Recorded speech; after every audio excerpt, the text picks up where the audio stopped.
Sports, the Loyal BBN Fan Show, and it starts right now.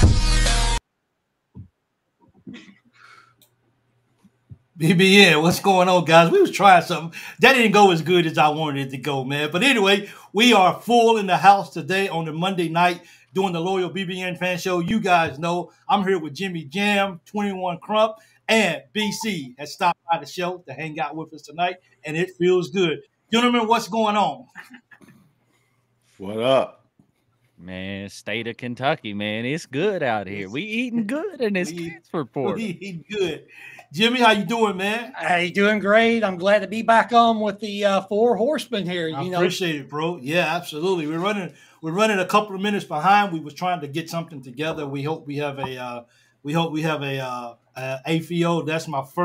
That's the first viewer tonight for the YouTube. Man, appreciate you. Thank you so much for joining in. It means a lot to us as well. We're gonna have a fun show tonight. Guys, it's been a long time since we've actually all been together. No. Wow, I feel like so much has happened. Leah has graced the show last Thursday. That was a great show, man. Her and Jimmy put together a great show. Look, Leah, thank you so much. I appreciate it. Yeah, thank her so much for being on there with me. It was incredible. I loved it. It was. Hey, Kerry Parks, thank you so much for joining. Guys, what's new in the world right now, man? Man, I heard through the grapevine we done stole somebody from them Florida Gators. That's what I heard through the grapevine. Jimmy, what's that all about, Jimmy? Hey, it's an NCAA national champion. Was probably the sixth best player on Florida's team last year. Great defensive player just the portal opened up with him on Friday. And right now, Denzel Aberdeen is a University of Kentucky Wildcat. 6 foot, 6'5", 200 pounds. He's going to be a senior.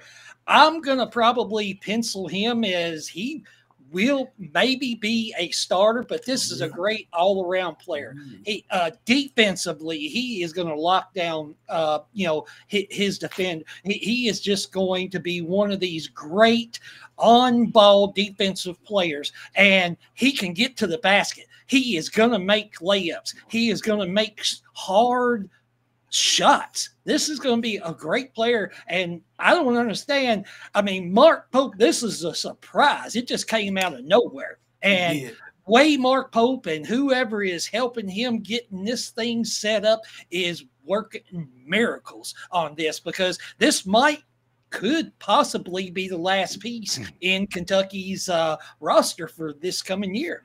Oh, that's crazy. BC, you sent me, well, actually, I'm not sure if it was you or Leah who actually notified us first. Jimmy, you probably know at 21 too, being in Lexington. 21, I'm not 21, but BC, what's your thoughts on the transfer? Florida sixth man, a national champion, joining Kentucky's team next year. What does that mean? Is he equivalent to what Butler was to our team last year? Yeah, somewhat.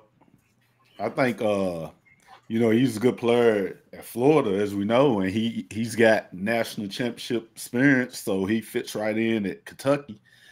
And I think it's a good pickup right there. We would know more come the season, but I think it's a good pickup on paper. 21, you being right there in Lexington, what was it? When you actually found out that we got a Florida guy? I know you just like myself. I don't know very much about it. I know he was a sixth man for Florida. Was there any emotions going around Lexington when we was able to get this guy? Oh, look, man, it's always good when we steal a player, a good player, might I add, from an SEC rival. So the cats here are fired up about this, man. Look, a couple weeks ago I was asking how Big Blue Nation felt about the team at that point in time. I can only imagine what they're saying about it right now. I mean, goodness. Let me say this, okay? And I know that this is going to be, I know that this right here is going to be the narrative that, that's going to be out there and everything. But when you look at his numbers are not going to jump off the page. If he just scored 7 points a ball game or whatever, but you take that 7 points and you put that to the side for a couple of minutes. Just the experience by itself, BC, is tremendous. This is just something that is going to benefit Kentucky tremendously. I mean, we already know that, last year, for the last year team, Butler, what he did before he came to Kentucky and the experience that he had. I mean, here's another guy, BC, that you mentioned that he can play defense. Well, he's from what I've seen Florida play several times last year. He's a guy that's got those invisible stats, the stats that you don't actually see, but they show up big on paper. Yeah, he's the defensive part, the steals. He can knock down the open shots. So I think it's a good pickup. Really, I think he fits right in. Like I said, he's got that championship pedigree now, and he's not a selfish player. Yeah. So, I think it's a real good pickup, and we gotta get those guys that can lock somebody up. Got to, yeah. Also, with the team that we got right now, and one thing, Mike, he reminds me of a Meshack of Tennessee, but he's able to put the ball on the floor and score, which Meshack wasn't the best at, but he will lock you down though. Yeah, well, he locked down everybody but Kentucky, but yeah, well. Of course, in the Sweet 16 he did. So I guess people would say, well, that's when it mattered the most. You guys beat us in the Sweet 16, but then you guys just flat out just laid the egg and you guys wasted a spot in the Elite Eight. But hey, I guess they played a team just as good as they were defensively. Yeah, you know what I'm saying? They couldn't put the ball in the hoop, and that was the issue right there. But nobody, and I'm not sure if he's in here or not. I'm not sure. I haven't seen him yet.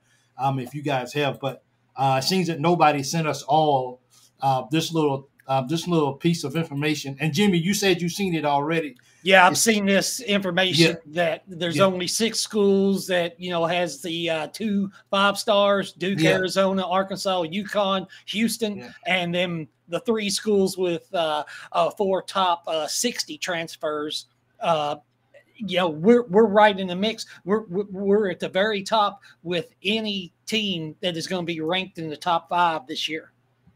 Look, guys, in year one, the thing about it is we wasn't really sure what we was really going to see in Coach Pope from year one.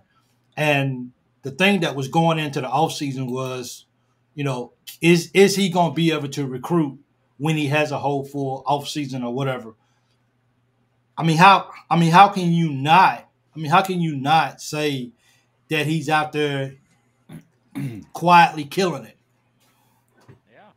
I will say the thing that gets me, even though I don't know that much about this player, the thing that gets me excited about it is Florida had one of the best, if not the best, offense last season.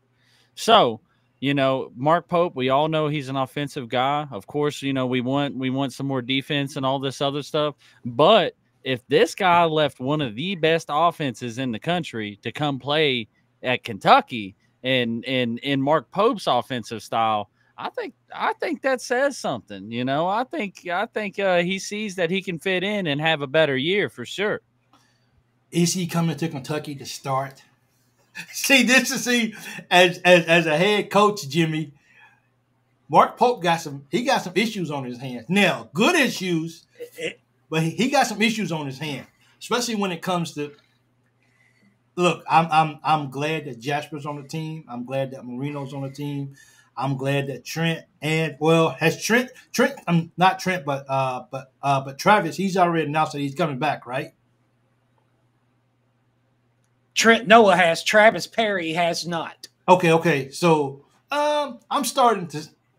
It seemed like he would already announce if he's for sure he's coming back. So that's going to be interesting to see. But Coach Pope got to decide who's going to be my starting 5. Practice is going to be hard.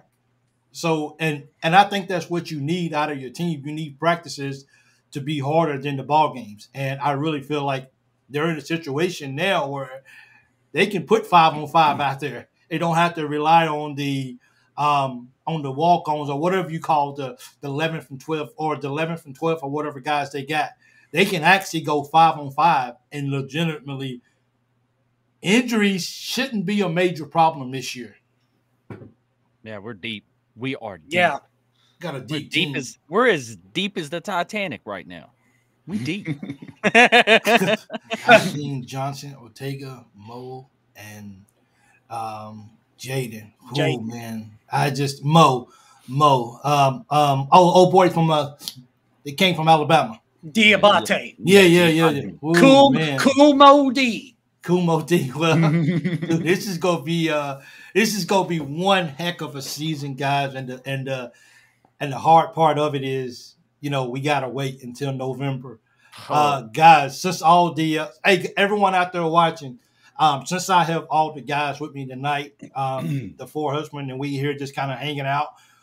One thing about it, we know that there's not too much going on right now in college sports. So, of course, you guys know I'm pretty big on my would you rather questions, but I wanted to really get some questions that was really be intriguing. I didn't want to just come and just ask simple questions. So my first would you rather question is not really comparing one thing or another. I guess it is, but my first would you rather question is this. Would you have Cal back if you was going to 100% win a natty? Would you take Cal back if you know you was going to win a natty? Or do you keep Coach Pope and continue to build, and let's just say it may take us a year or two to actually get that natty. But hey, Coach Cal come back and win a natty, or are you taking it? Or are you just rather just keep Pope? What about you guys? What are you guys' thought? 21, are you taking Cal back if you can win a natty, or are you keeping Pope? All right, I'm ready for the pitchforks outside my house. Okay. I know, Big Blue Nation. I know we only hang national championship banners around here. I know. But I'm still not taking John Calipari back if he comes back and wins us a championship 100% next year. I'm still not doing it because I am bought in with Mark Pope. I think we have a chance to really build a big dynasty here. Okay. Like, real good chance. And this transfer portal stuff is kind of proving it. And I mean, he's getting these cats left and right. I mean, I sure hope I don't want Pope. In this scenario, are we switching Pope and Cal? Because I don't want Arkansas to get Pope. No. No. I mean, look, Jimmy. What about you, Jimmy? What you feel?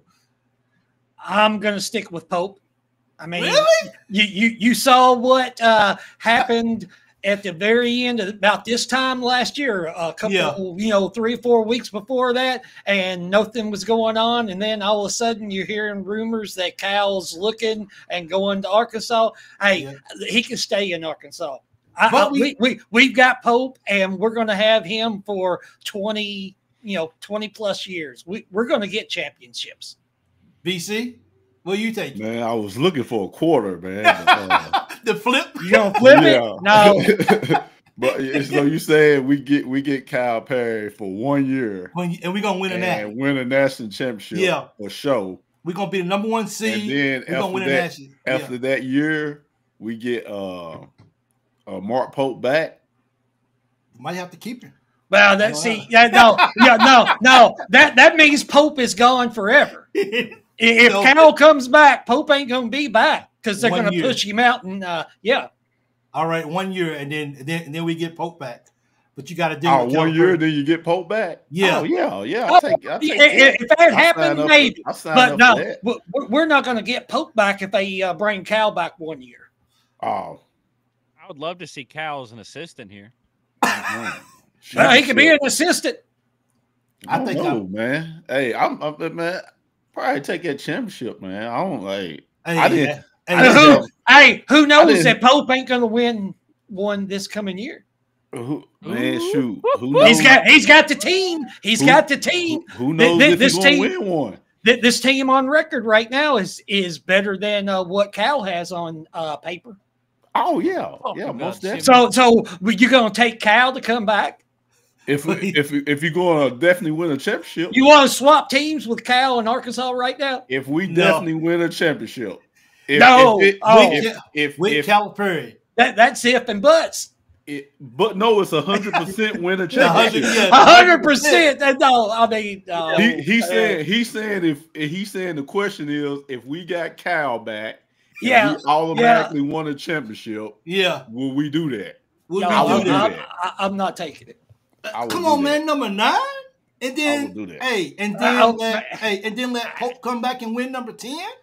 Come on, man. Now, if Pope was guaranteed 100% that we was going to win a national championship, Pope would be back on. Then there is that ifs and buts. Yeah, I would probably take that, but I'm not getting rid of Pope right now for anything because that's not set in stone. It's never going to happen. It's just a what if answer. Yeah. So what if? What would you do? Yeah. You said no. Oh man, I'm going with the championship. Yeah, I'm going with the championship. I like championship. I guess you would have to take a championship. It's hard to win that national championship. It is. If you had 9 and Pope was going to get 10, I'll go ahead and take that. But still, I don't want Pope. I don't want Pope gone. I don't want. I got you. Like Mike said, it's going to make practice. What's that, 21? I'll put it this way. All of us here on this show talk about what it means to play at Kentucky and what it means to be a Kentucky basketball fan.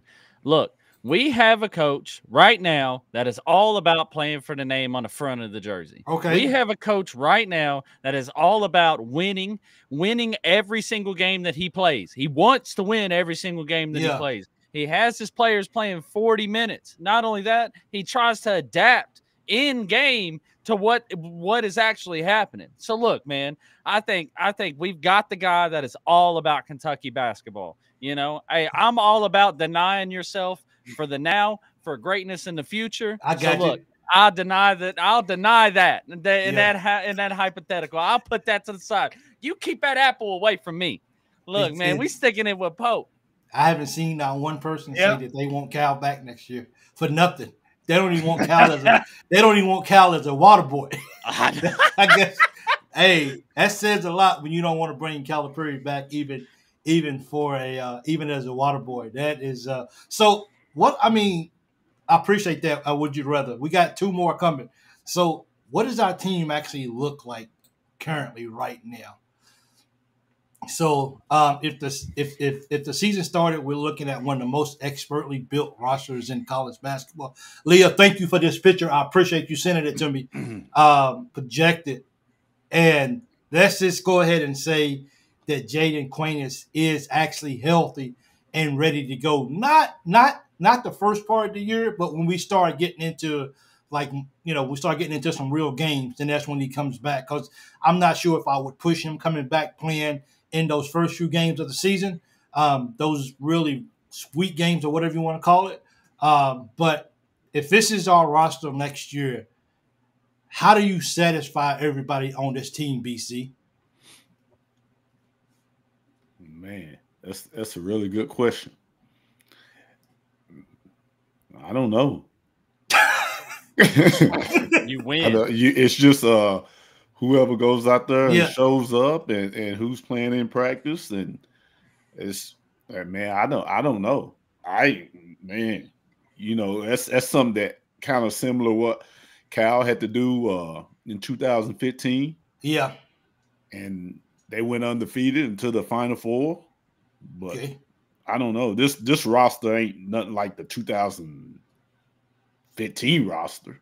But I don't know. Good luck, Coach Pope. That's why he gets paid the millions, Mike. Well, here's the thing, and I don't want anybody to misunderstand me and miss what I'm saying.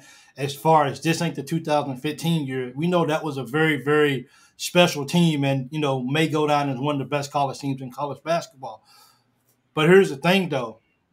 Look how many freshmen we had on that team, and look how many seasoned guys. We don't have anybody.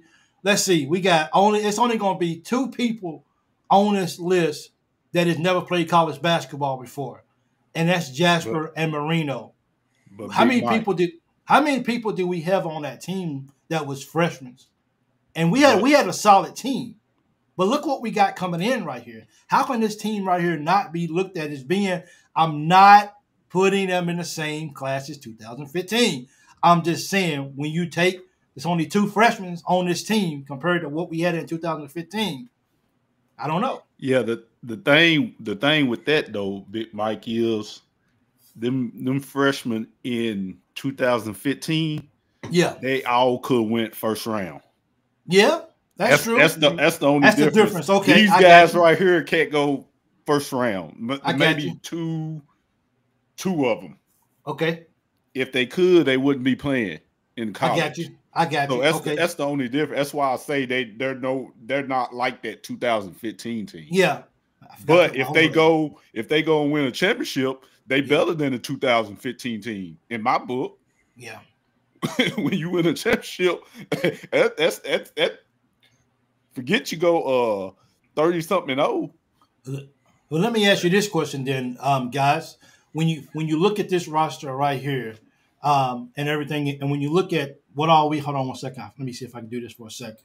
When you look at this right here, and when you think about it, someone just mentioned that that 2015 was a different time.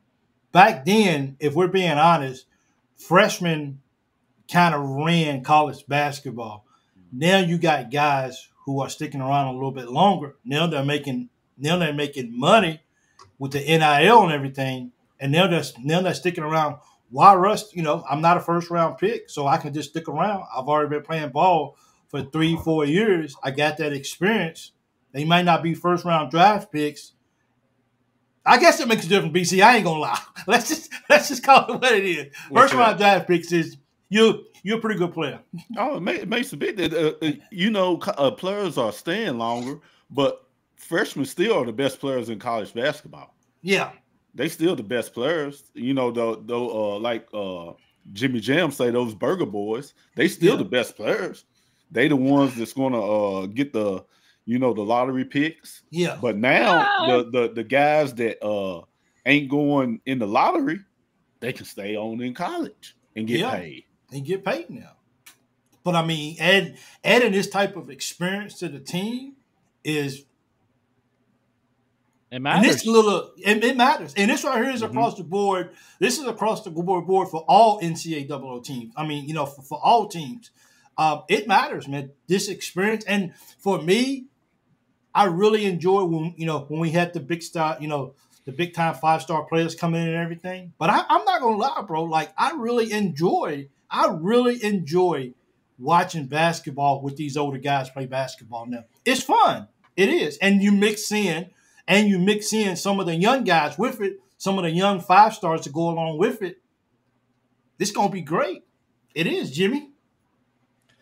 Well, I mean, I'll piggyback on what BC said. Okay, next year we're going to have 5 sophomores with Colin Chandler, Trent Noah, Travis Perry, Cam Williams, and Jaden Quaintance. Okay, 2 of those players, Cam Williams, Jaden Quaintance, probably are going to be in the pros next year. I don't know. I know Jaden Quaintance is probably going to be in the top 10. He might be top 5. Cam Williams, I believe everything goes good this year. He could be maybe in the top, the first round picks, in the top 32. Colin Chandler, depends on what happens with him. He could end up, and then you still got Jasper and you got Moreno. They're going to be the freshmen. The rest of the players we have is seniors and juniors. So, Pope has made this team to where it's going to be like that. But, we're still going to get elite freshmen. And we're going to still have players on this team that can still go pro. Yeah. So I think kind of what you were touching base at a minute ago, Mike, is like, with the freshmen and all that and adding all this experience. Yeah. Where I think that really matters is we'll look at the Final Four game of this past year where Duke was up big time against Houston. And those vets absolutely clawed their way back into the game. And look, man, it came down to it, and Cooper Flagg had a couple opportunities to win the game, and it just didn't happen that way. So I'm just glad, man. I'm glad that we're building up so veteran heavy, because I remember that Wisconsin game with that 2015 team. Yeah. I mean, man, we need some vets, man, because they had vets. We didn't. Yeah, I mean, at that point. And man, I really think these moves, I love the all veteran stuff. Like this past year with us, even we won some games that we really shouldn't have won, just because we have veteran talent, and they knew how to make those good decisions, So I'm liking this stuff, man. I'm really liking it. Hey, Anthony Easton, appreciate that that comment. So I'm going to throw up. I'm gonna put back up the players one more time, and I wanna kind of talk about the shooting. Where does our scoring come from? We know that we know AJ can score. Adria Jelovic, we know he can score the basketball. We know Jasper can score. Ortega's coming off. He averaged a double. He averaged double figures all year long, except in one ball game. I mean, Jaden, if he's healthy, he's gonna get you in double figures. Are we gonna have to settle for the 3 this year? It doesn't look like we have anybody that just really pops out as being, besides Travis Perry. But Travis Perry may not see the floor a whole lot. As a matter of fact, BC, I never really got your take on it. With everybody that's coming in, BC, how does Travis Perry and Trent Noah fit into this? If all of a sudden Travis and Trent became Gary Payton the glove, they wouldn't have no concern to get playing time. Okay. So it's going to be who can play defense, who can stay in front of a man, who can shut down their man. That's what it's going to be about. Because when you have a team that a team full of a bunch of players, and scores, anybody can shoot the basketball. Yeah. You can take a 5-year-old out and they can shoot the basketball, but anybody can't play defense. All right. And that's what's going to separate these players. Who's going to be able to get stops and who's going to be able to shut a guy down, who's going to be able to rebound and get defense. Those things right there is what's going to separate the playing time. So if Travis and Trent now, if they work on defense all year and move their feet and can stop players and get rebounds, you're gonna be on the court. So BC, with what you're saying right now, the question isn't where is our offense going to come from. Like, we know our offense is going to be all right. The question is are we going to have that kryptonite, on defense like we did last year? That was our kryptonite for sure. That's what it's got to be. You look at teams like Tennessee, who wasn't very good offensively, but they could shut you down. And then Houston, they was mediocre on defense. And you look at teams like St. John's, Duke, who was good defensively, Florida, who was good defensively. So it has to be a balance. But that's the only thing I'm concerned about is, are we going to be able to play defense just like last year? If we can play defense, that keeps you in a whole lot of ball games, even if you're struggling on offense. You can't let them score all night long. Who's going to be on the court. If I'm, the way Mark Pope is, if you play defense, you're going to be on the court. We got to play some defense, man. We got to win some ball games, and we got to rebound. My question is, do we got some guys on the rim that don't mind dunking the basketball? That's what Can you dunk the basketball? Hey, please. That's Go ahead. No, go ahead, 21. So my question is how our offense looked this past year with Amari Williams. Amari Williams initiated a lot of our offense, with holding that ball at the top of the key and that kind of stuff. Are we doing the same thing this year, or do you think it looks different? I mean, and here's the thing is, Amari didn't start off the year like that. No. Pope kind of was like, hey, he was always a good passer, don't get me wrong, but his role wasn't as strong as it was in the latter half of the year. So I just wonder how that's going to look. Because you saying, are we gonna have somebody that dunks the ball? Maybe think y'all was like, oh, he's talking about Amari. Like, I mean, Jimmy, do we have a team of dunkers? Yes, we got a team that is going to dunk on. Yeah. Now, next year, they need to call Mitch Barnhart and ask about like a clause with Jaden Quaintance about maybe putting into the budget about a rim getting broke. Because I think Jaden Quaintance is going to bring it. He is going to dunk on a lot of people, and he can tear some backdoors, rims down, everything like that. But, I think like going off of 21 and what you all was talking about, our offense is going to be different. Okay, it might initiate to begin with, but Garrison, he played the same role as Amari. He can pass the ball. Now we got Jaden Quaintance. He can get the ball at the top of the key, and he can initiate the offense. Aberdeen can. Diabate can. This team, I don't think that we're going to shoot 35 threes a game next year because we're going to be an all-rounded team. And this defense that we're going to have, we're going to get block shots. We're going to, keep the rim protected. Our defense is going to, feed our offense. This is going to be a run and gun type team. Now, I don't think we're going to have to worry about shooting 35 threes. I think we're going to be a team that, if we get 15, 18 threes up a game, we're still going to shut teams down. They're not going to score 50, 60 points on us. And we don't have to score 95. We can score 85 and still beat teams by 30. Not good enough. I need 90. I need 90. Well, I mean, hey, we can still get. Rule. Tell them what you really want. You want. I want 100. Yeah, you want 100. We can still average that, but we're going to hold teams to 50 and 60 points. This is going to be a great defensive team. Well, I love Jimmy again. Okay. Jimmy's talking that cash money. Hey, look what Kentucky paid Aberdeen. Okay, he came to Kentucky for about $1 million more than Florida was offering him, and now they're mad. They lost a good player, and they should have probably upped the money, and he would have started at Florida next year. Yeah, I think he would have started. He would have started. Yeah, I'm looking at we got to go to Florida and play them this year. I'm looking just kind of in my mind visually, or I'm trying to picture the whole the SEC as best as I can for next year. I haven't went and looked at what everybody else is doing with in the portal and all that kind of stuff. But do we really have a chance to maybe win the SEC next year? Oh yeah, we'll be. I think right now we'll be the favorite right now, number one team in the SEC starting out. Yeah, if everything's the way it is today, $2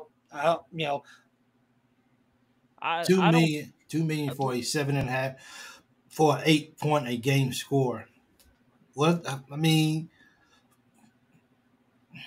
we'll see. Look. If you pay that much for a guy that scores roughly 8 points a ball game, you got to trust Pope. I mean, who am I? Look, I'm not smart enough to say Coach Pope made a mistake. He's got to know something. You know what I'm saying? He's playing money ball. Yeah. And you can't blame him. Okay. He played 5 games as a starter last year. He was averaging 7.7, and when he was a starter, he was averaging 14, almost 15 points a game. Just the 5 games that he played. So he can ball it out. I mean, this ain't a player you give him $2 million to saying 7.7. He'll probably average 10 plus 12 points a game in Kentucky. Guys, I am excited about Kentucky basketball next year. I'm really like I'm sitting here.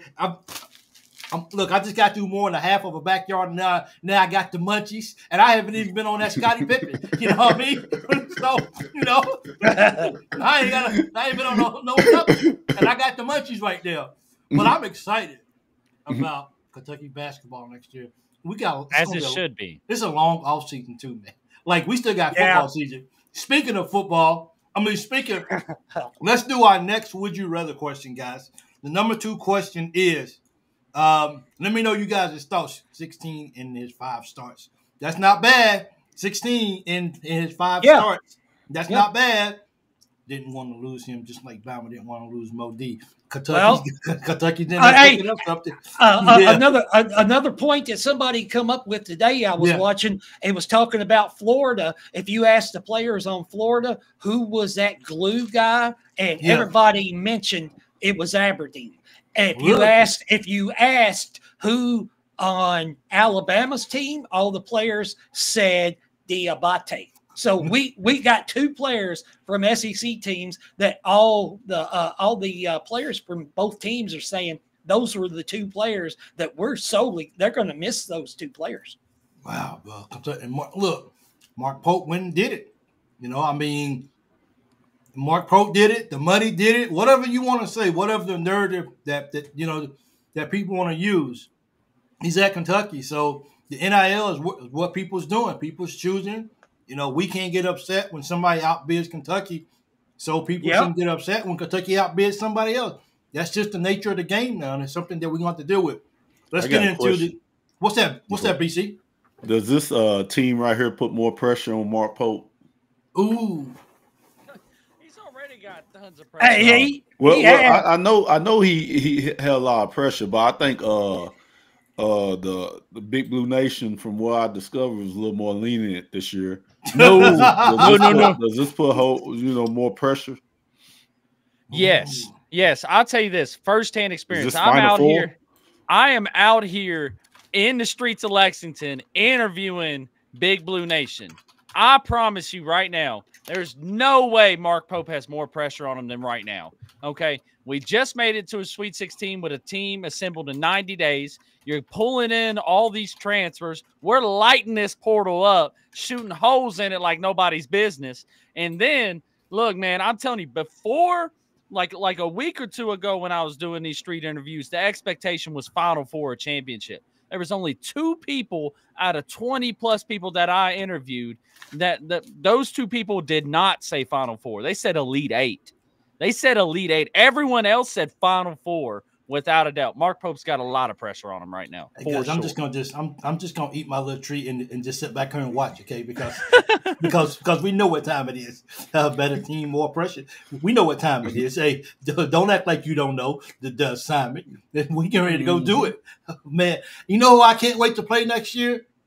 What's the one team that I cannot wait to play next year? Tennessee. Nope. Don't care about Tennessee. Nope. Who do you care? Yep. Arkansas. Vanderbilt. Can't wait to play them. I want to sweep them this year. Yeah. I want to take all hope away of their whole life. Wow. I guess that's the Lord telling me, Big Mike, don't do that. Don't be like that. Don't be I don't like ugliness. Don't forget what I did for you, Big Mike. I forget you now. So you Arkansas. So okay, so since we asked that question, what one team are you looking forward to playing next year? Bama. Okay. Oh, that's true. I like Tennessee.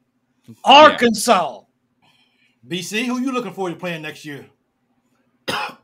Louisville, Tennessee, Arkansas, and our op list is too long. Alabama. Yeah. BC said, should Texas, I keep going? A lot of teams. Yeah. I wanna play Vandy. Vandy, like I said, Vandy ain't done nothing to us, man. So I give Vandy more grace than you do. Because I don't want to see I don't want to hear from Chris. Vandy Chris. I just don't want to hear from him at all. Like I want to win in the women's and men's. I just do. Guys, I got a silly question for you guys before I actually bring on the next would you rather question. So the church that I go to, the name of the church that I attend is called Life Point Church. Okay? So their colors for the church is red and black. Okay? He said no. 21 said no. Here's tie that. Look. Here's the question, guys. We wore a black shirt with a box on it up in the chest, and it has a red box. It's the box is outlined in red on a black shirt with a red L. Should I wear the shirt? With a red. Oh man. Yeah. What they trying to do to you? Hey. Yeah, you gotta wear the shirt. It's not a Louisville shirt, is it? Yeah, it's not not a Louisville shirt, but look. It's church related. Okay, so let me ask you this: if I come to a Louisville game, if I come to a UK game, and you can't see the back of me, and I got on a Kentucky hat, and I got on this black shirt with this. No, you don't. No, you don't need to do that. Well, yeah, you're not going to wear that church shirt to a UK game. You going too far. You know what, guys? Hey, let me step away, and I just want you guys to see the shirt. I think I still got it up here. Let me see. My fault. You guys keep going. 1 second. That's like my homeboy. You say what fur? Yeah. What fur? Hold on 1 second, guys. Hold on. Hey, it's the only red I wear right here. It's the only red I wear. That's for sure. Red is a color of strength and love. You learn that once you start color grading 21. You'll learn that. Hey, I tell you what, man. I whatever shirt whatever this shirt looks like, I can already tell him how to fix it. I'll let him know once he gets back to the mic. My man, it sells down all day. If he's gonna wear it, if he's gonna wear it to church, it'd be all right. Yeah, but you don't wear it no Kentucky game. So I don't have it. That's but like wearing blue in the Bloods neighborhood. Yeah, now, Mike. Yeah. So what you need to do is tell that church, hey, make it Kentucky blue, and then turn and just take the L and just turn it down, and you wear it all day. So I thought I would. I actually almost wore it tonight. I said let me put it on tonight, but I said, maybe that's probably not the best thing to do. So God spoke to me, said, don't even worry about that, Big Mike. You good? Don't put that on. He said, don't worry that. You know better than that. I can't forgive you. Matter of fact, they won't forgive you for that. So they will.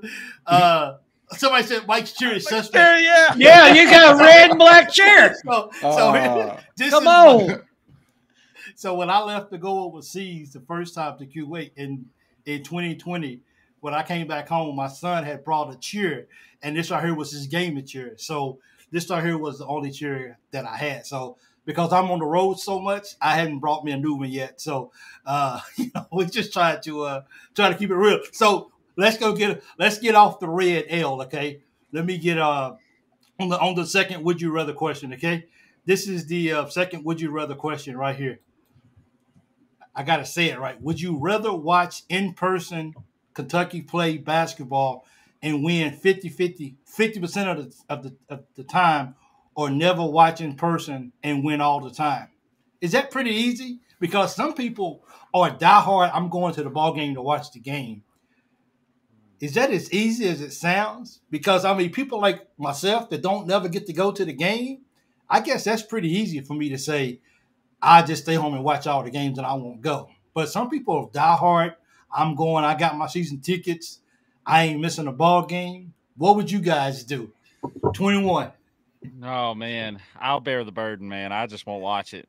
I won't watch it. You all know how much I love my Cats, but winning cures everything. Hey, I'll read about y'all in the paper. Good job, Cats. I'm watching from a distance. It won't be nobody in Rupp. Yeah. It won't be nobody. Never go and always win. Yeah, I'm okay with that, too. All the time. Yeah. Some people are diehard guys like I'm going to every ball game out there and stay home and watch. A lot of people just stay home and watch, I guess. That arena would be empty. How would we even afford NIL if that was the case? If nobody showed up to you winning championships? Yeah, I guess so. Win every time, huh? Win in person. So be like COVID. Yeah. Everybody just stay home, man. Catch me in the rewind in the morning. So absolutely, I think I would be staying home too as well. Jimmy, I got a recruiting question for you because I saw someone who actually popped up here and asked a question. Have you heard anything on what's going on with with SAR? Sarr, I've heard that, there's been talk still. Damien Sarr from Barcelona. Right now, it looks like Kentucky is really cool on everything. The latest thing I have seen is that we're going to get a visit from Tyrone Stokes on May 15th through the 17th. He just visited Louisville and Kansas. He's the #1 ranked prospect in 2026. Okay. But he could reclassify this year.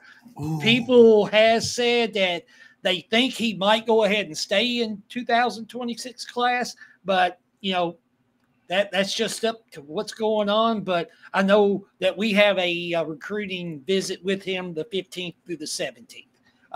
Sarr, right now, it just looks like it's just a cool pattern with him. I don't expect anything coming out of that with his party, our part, with us recruiting him anymore. I believe it's maybe done.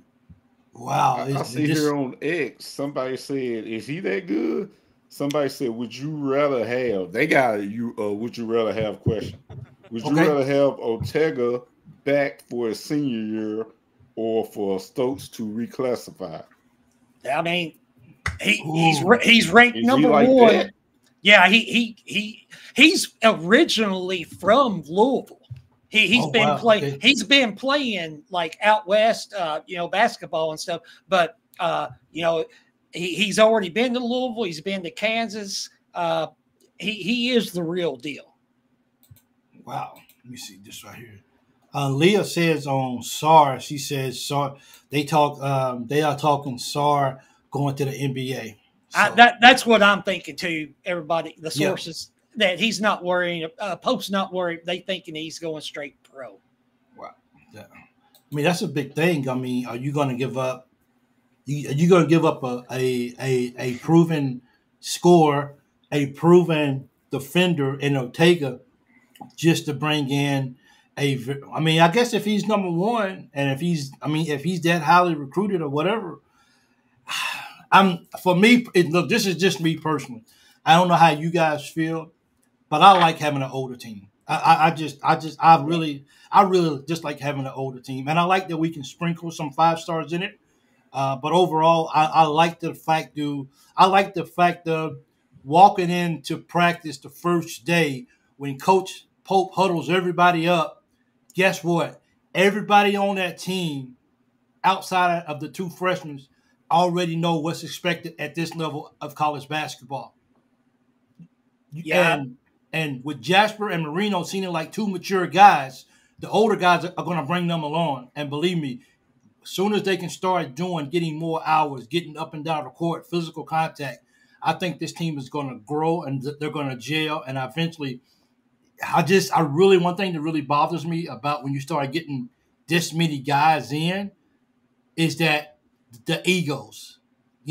Can Coach Pope keep these guys with keeping their egos in check and really wanting to play for trying to win a championship? And, when you take Aberdeen, who just came, who understands really what it means to win a national championship, because he played in that game. You take what Ansley, he played in the NCAA tournament against Purdue. Purdue actually knocked out Purdue, but Ansley wasn't a really major part of that ball game. So I think he only scored like 2 points that whole ball game. So he wasn't a major impact to that ball. I think Aberdeen, what he did for Florida in the national championship game, he's going to bring that, and now he knows what it tastes like to get there. He knows what it feels like. And then the other guys who went to the Sweet 16 and whatnot, I think collectively, all together, those guys are going to put together something special in this year for Coach Pope. I just seen Ortega did cut his hair. Yeah. He did. Yep. Did you know that, Beastie? No, I didn't. Yeah, he cut his hair. I seen a picture of him at the airport. Yeah. This is if y'all are not Kentucky basketball fans and you're in this chat and you just wondered what Kentucky basketball is like, we know when our players cut their hair. Yeah. That's how it is here. Yeah. Yeah. Everybody on this team that is coming back from this year, all of them has 2 games under their belt in the NCAA tournament. You had Oway, Garrison, everybody that was on this team. Aberdeen, you add him to it. Cam Williams, Jalen Lowe, all these players, they've got experience in. I'll take Oway over having any freshman right now. I'm liking the older classes, man. And maybe it's just me, and maybe newsflash, I'm not the smartest guy when it comes to talking sports, so my apologies for that. But I like the older classes because you feel like the guys are going to come out to work every single night, and you're not going to have to wonder if you're going to have freshmen who's having a bad night and they don't know how to. You got too many freshmen. And they don't know how to pick each other up because they've never been in a situation before. But now when you got guys who have played college basketball before, and look, Aberdeen knows better than anybody on our team. I can't tell you how many games Florida should have lost this year, but they understood if they just stick together and they just stay the course and don't give up and keep playing, anything can happen. I mean, Florida should not have won a national championship this year, but they never quit, and that's who I had on my bracket to win it all anyway, because it's just a team that Florida was. Mm-hmm. All the time. They are talking. Let's see, what can I get? I wouldn't know off anyone. Yeah, we got to keep looks like a young – Ortega probably looks like a young man now. He does, man. He does. I got a question. Okay, go ahead, 21.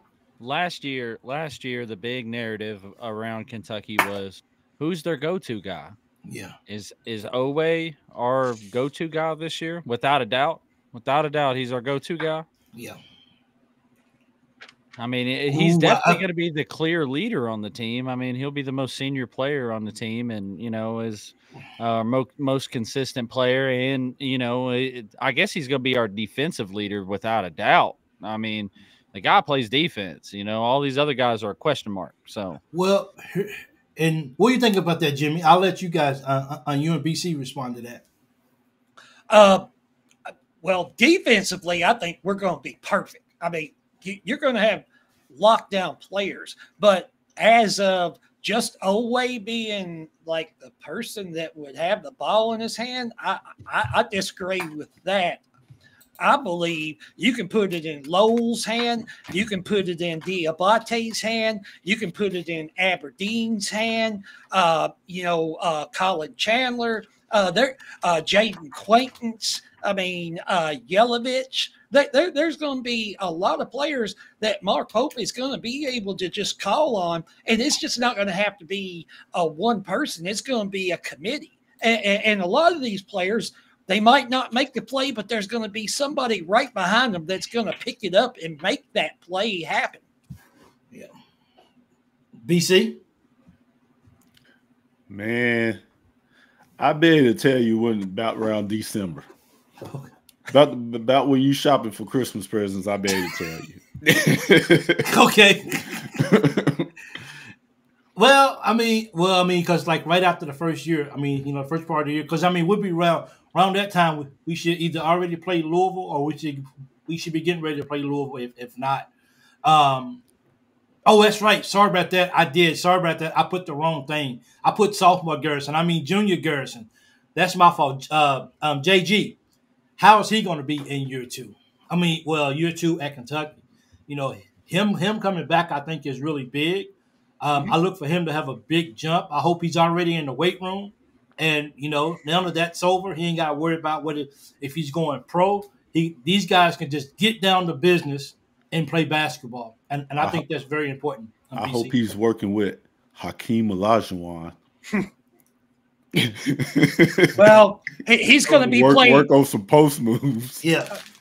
He's going to be. I know right now in the summer he's not going to be going up against Quaintance, but he's still going to be him, and he's going to probably take Marino under his wing and help him out and get Marino, and both of them working against each other in practice all summer long. It's going to be good for both players.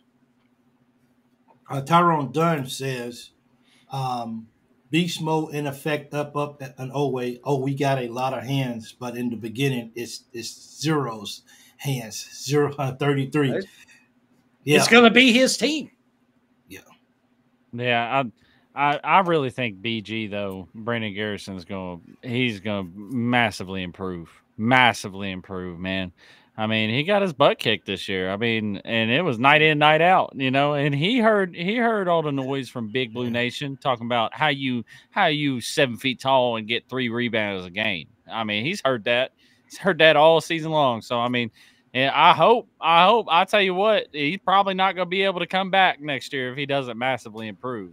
It's just, I mean, you can't just go year to year and get worse. Like he's going to get better. You got to show up, and I think that was a big thing with me with Garrison last year too as well. Like everyone else, it's just you getting. I mean, even when we won games, I was still confused, and I enjoyed winning, but I still secretly to myself was like, you gotta rebound better though, man. What is he 6'10"? I mean, dude, if you're not crashing the board and if you're not getting nothing but 3 rebounds, like what are you doing? Over or under, Garrison would average 2 threes a ball game this year. Hey, he'll get 2 3 attempts. I know he'll let them things. First half on. He BG better be in the weight room he better be eating. He just they better put him in. Yeah. The only thing about Garrison is I hope that he have a better post game. That's the only thing where you can throw the ball into him and he just work you out like Shaquille O'Neal say, barbecue chicken down there. Yeah. That's all he needs. Yeah. That's a good post game. And if you can score and score a wheel when you want to, everything else comes in. The rebounding and everything else. That's all. That's my only concern about Garrison is if he can score on the post next year. Do we have enough guys that might have to take some pressure off him having to do that? Well, now when I say that, do we have enough guys? Well, we'll see.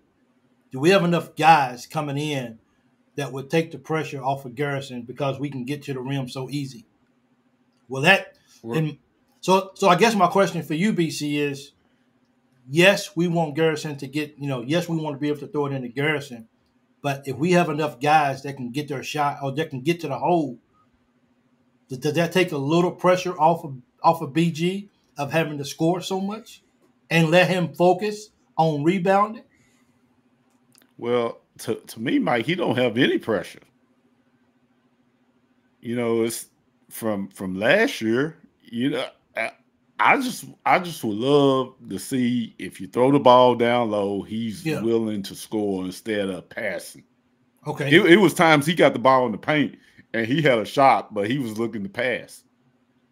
Was that part of what Mark Pope wanted him to do? I don't know.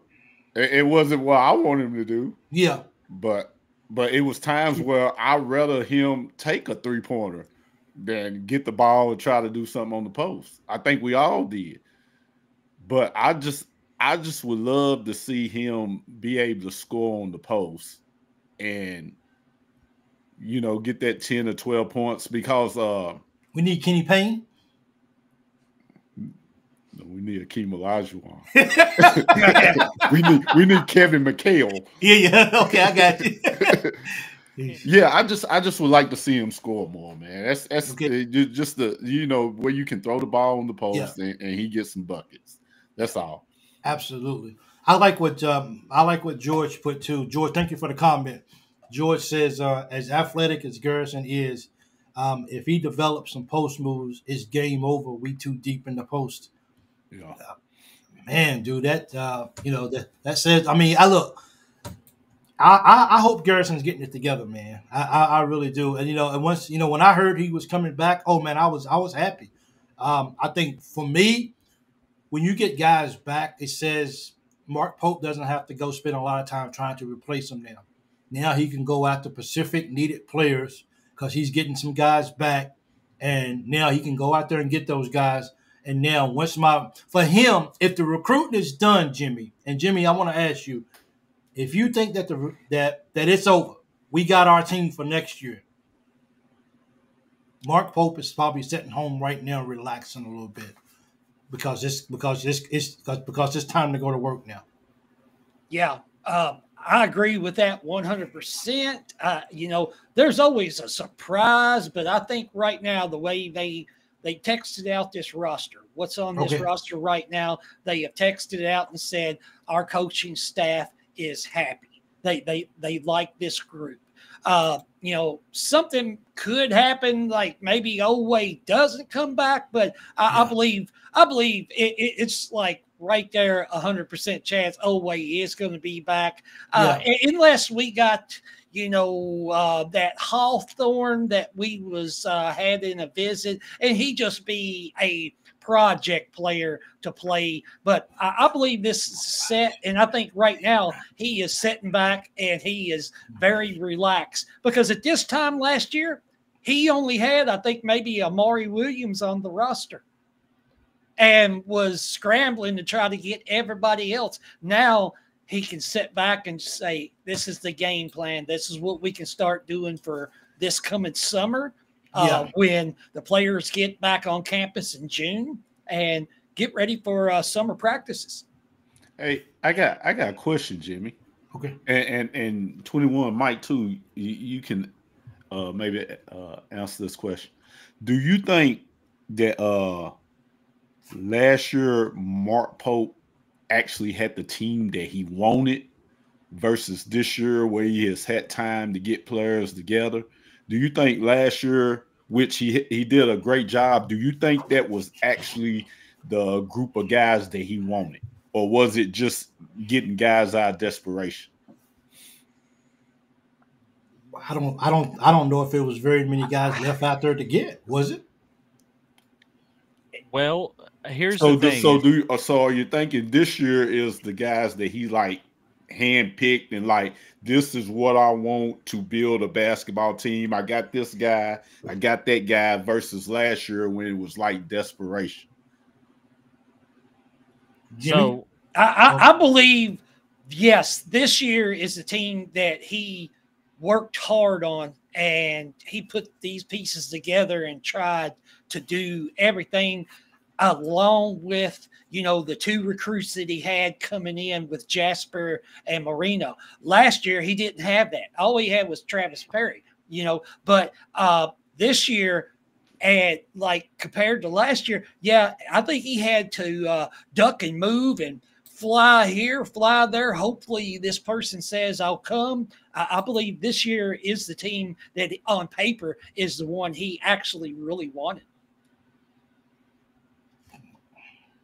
Well, what was you saying, 21?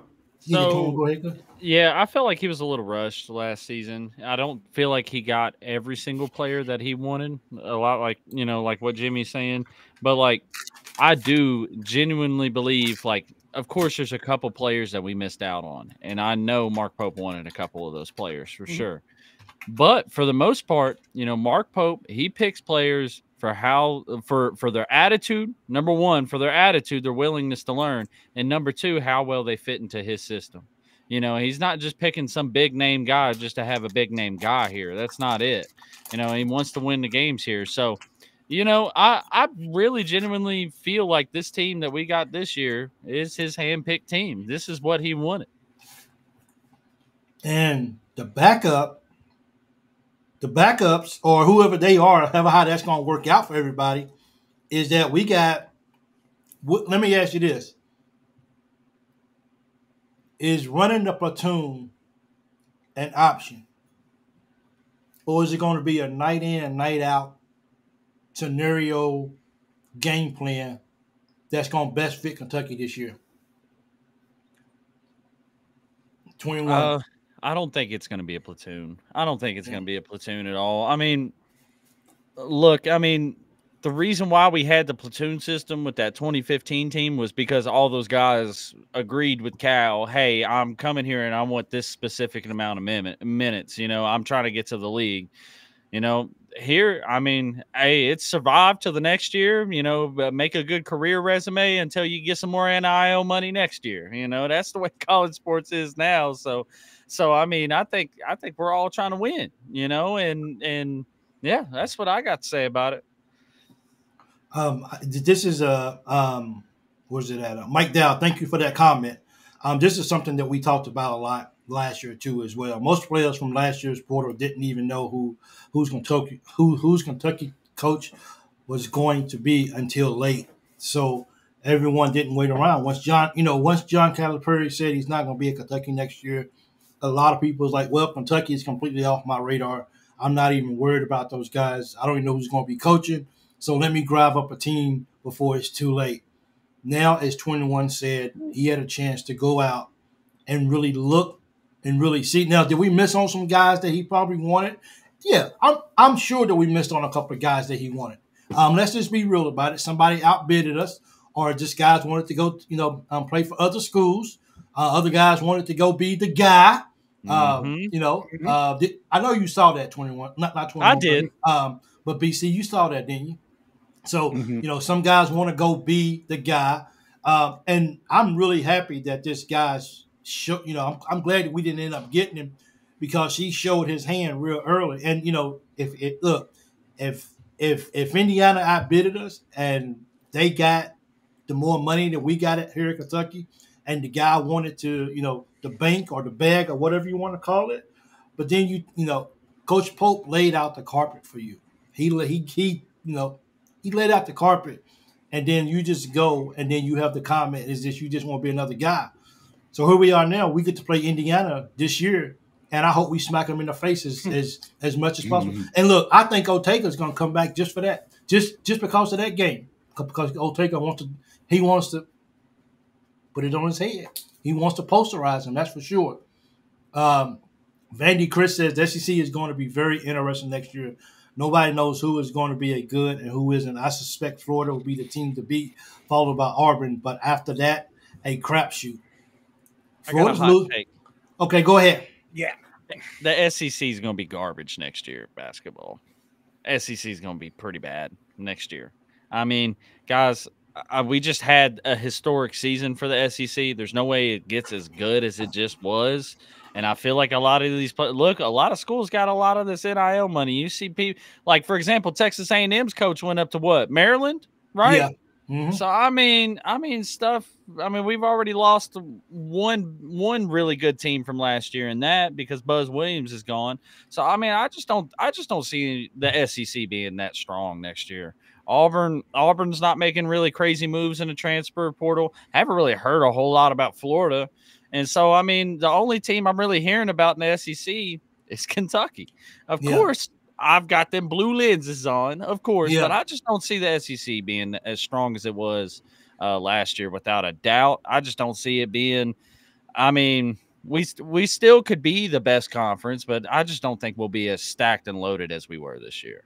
Oh, wow. And see, here's the thing about some of these teams, guys, is when we look at Tennessee, who was really good this year, when you look at Auburn, who's going to lose some players to the draft or whatever. Or actually, it's just Boogie Flynn, but also Jonell Davis. If you look at him, look at Florida's going to lose some key players who really helped win a championship this year. Alabama's going to lose some key players this year that was really instrumental to what they was doing this year. Auburn's losing some key players this year too as well. So when you really look at it as a whole, I kind of like what Chris just said, but I mean, Kentucky's bringing in some guys. If Arkansas, and when you look at the list, what nobody sent me earlier, it's kind of like Kentucky is, when you look at it in the portal and what we brought in. I mean, why not believe that maybe Kentucky can have that chance? I mean, Arkansas. Let's see what happens.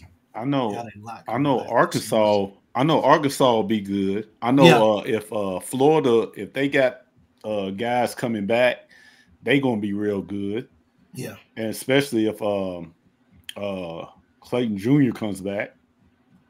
But I think Clayton's done. Yeah, he's done. He's going to pro. Yeah. Well, no, he's done. Well, he has no. I thought he had one more year left. No, I think he's done. Yeah, really. Yeah. Oh Okay. yeah. Florida's losing all their all three of their starting guards. Why you think that they want Aberdeen Really? back? Yeah. Oh, okay. Yeah. I thought they Yeah. was losing. No. I thought they had the big kids coming back and the other. It is a couple of big kids The coming back. forward. I think he was a senior Yeah. and had another year. I thought Clayton had another year for some reason. Now Clayton's done, man. They lost all. If I'm correct, Yeah. and Chris Well, is in here. Chris can tell me, but I think Florida lost all three of their guards. Well, Clayton yeah. played 2 years with Rick Pitino at St. John's, and then he Yeah. transferred to Florida, and he's been there for 2 years. So that's Yeah. 4 years. He's done. Yeah.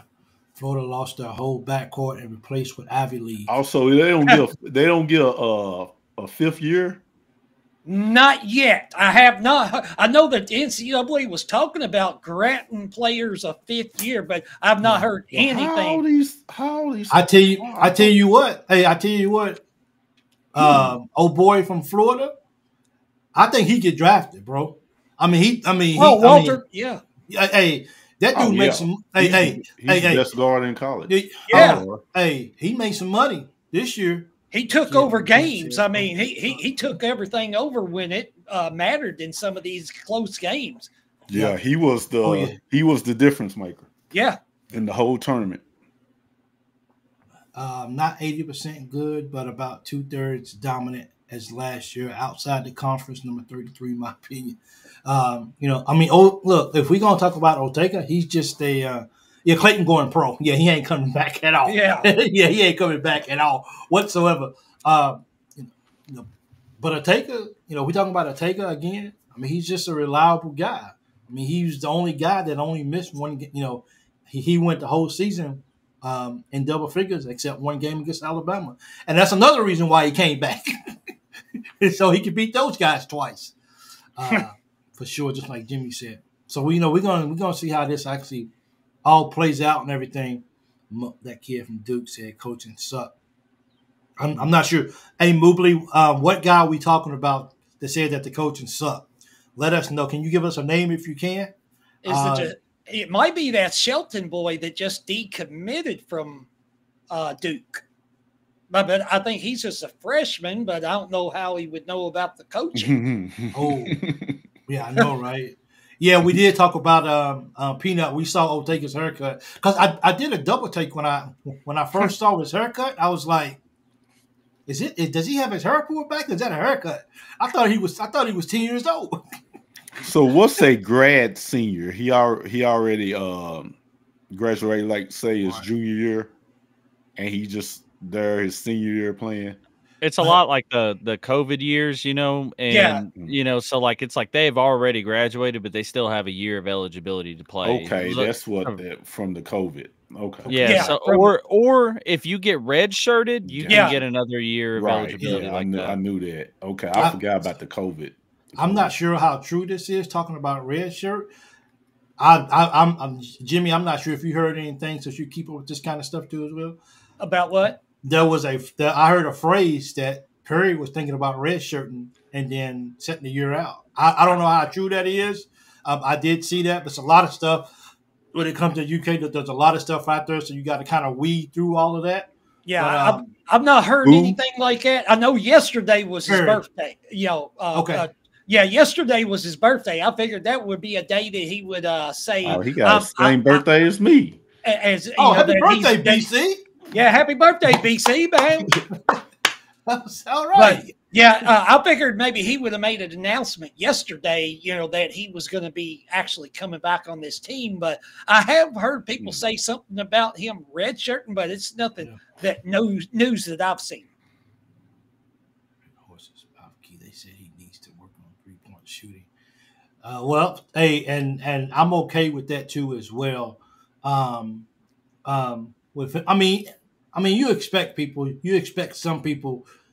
You expect some people to go to the NBA process just to see what they need to improve on going forward. But their whole intentions is to come back, and that's why a lot of them guys. Hey, I'm not gonna hire an agent because I'm gonna come back next year most likely anyway. Aberdeen has multiple years left. He doesn't get a COVID year because he didn't come until after already played 3 years at Florida. He should only have. I don't know how many years Aberdeen has, but I know he's going to be at Kentucky next year, and I think his energy and stuff. I mean, you can't take that valuable experience that that he just played. He'll be a not be senior. able to help. Yeah, That's he'll be good, that's a good pickup. Yeah. That's a good. Yeah, we've got. I think somebody was asking. We've got Michigan State in the Champions Classic, and I believe in the other classic we play UCLA. And then I wonder who we're gonna get for the ACC challenge. Could be I hope Duke. it's Duke. I do too. It could be Duke. Yeah. And we should play them at home. Yeah, it's rumored that Yeah. we got Duke at home. Well, it's definitely at Rupp, no matter what, because we had to play Clemson on the road last year. That's So true. it's at Rupp, guaranteed. But I believe it's probably going to be Duke. Duke is going to be pretty good. Yep. They got the but hey, Easy money. I heard that even though the brothers committed to Duke, I think they got some. I think they from the Miami area, and now Jay Lucas is trying to get them. He's trying to get them, and he even hired their high school basketball coach to be an assistant coach at Miami. Whatever you got to do, man, take them. Yeah. Whatever you got to do, take them. Do us a favor, Lucas. And Well, their mom lives in Miami also.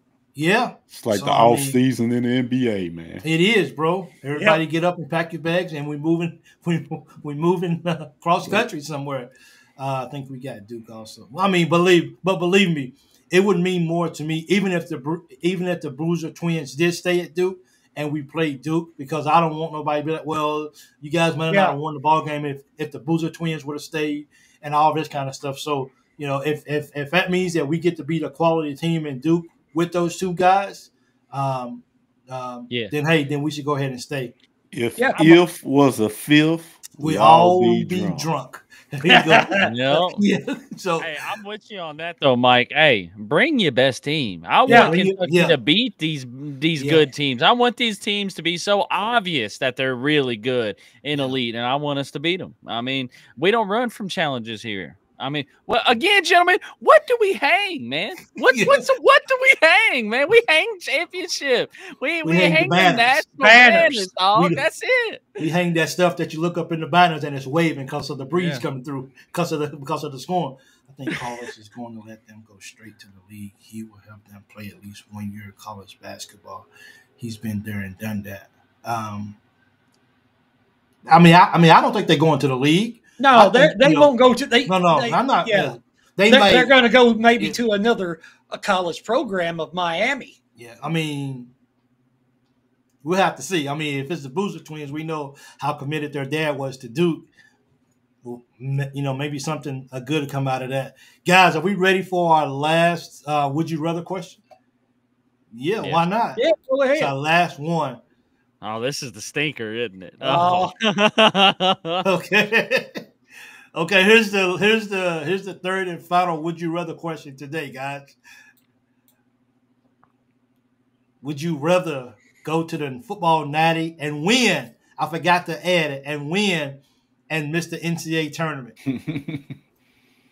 What are you doing? Does the NCAA tournament mean that much to you that you would give up a football national chip just to go to the tournament, or what? Let me ask this. Can I put this off a year, or does it have to be this year? Ooh, that's tough. This year. Yeah. Give me the NCAA tournament. When Kentucky's not in the NCAA tournament, it's weird. So I'm sorry, man. I'm sorry. We already got that one national championship of football forever ago. Hey, that's good enough for me. I'm just hoping we make a bowl game. Yeah. Ooh. I know, right? Ooh, you know what? I think I'm taking a football natty, BC. What about you, Jimmy? What you taking? Man, I wish I could be like 21 and pick the year, but it would be unbelievable to actually win a football national championship these days. It'd be hard to pass that up and then we know that we was going to make the tournament next year. But that's here we go. Everybody is like, I want NCAA titles too. Yeah. Yeah. Hey, man, I'm sorry to put this juju on it, but look, Stoops, I love you. I appreciate you. Everything you've done for Kentucky football, big dog. But look, man, I gotta have Kentucky basketball in the national tournament. Man, I might give up 2 years of not making it to the NCAA tournament for a football championship. Really? Yeah. Could you imagine what kind of year that would be in football? The money that they would bring in, the money that a national championship, Kentucky. Yeah, man, crazy. Oh man. Somebody actually agreed with you on that. Peanut said, "Do you know how much money football natties bring? That's a lot of money, dude. It brings a lot of money. Yeah, a national championship, and Yeah, you got football. playoffs now, man. Yeah. Oh man, Do we need that money? that would be a hell of a season. all the money helps. Yeah, man. Yeah, I mean, need it. guys, this is look, man. You go over to Japan and there's people wearing Kentucky basketball stuff over there. Yeah. I mean, I know. I ain't talking about the money. I'm talking about that championship. just That that chip. That chip Just that sitting there chip, saying boy. that you're the 2026 national champions, or Yeah, in football, in football. Yeah, man. this question is so interesting because like we're talking about football. we're talking about football. Yeah, this question is so interesting because like on one side you've got 100% given, like one's winning a national championship and the other one's just got the chance, the opportunity to win it. And I'm still seeing in this chat is that we're all taking the chance.